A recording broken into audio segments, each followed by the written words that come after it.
Hello guys, welcome back to our channel. Alright guys, for today episode ay nagagawin na naman po tayong DIY sa ating pong Kia Carens. Alright, so today is re-replace o magpapalit po tayo ng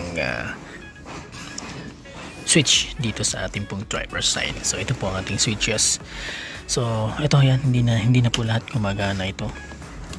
Pati ito hindi na gumagana, so malfunction na siya guys.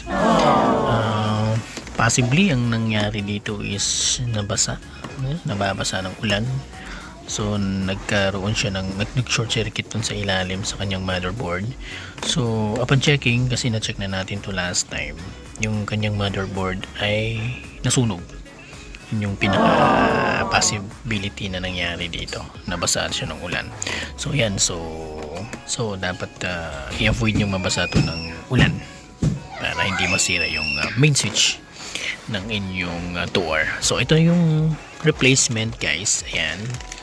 So it's coming from China. Alright, so meron namang binibentang mura. This is not the original one, but okay na rin. Sa presyo niya guys is 1,200 mahigit. This is almost 300, no? 1,300. So depende sa seller na mahanap nyo.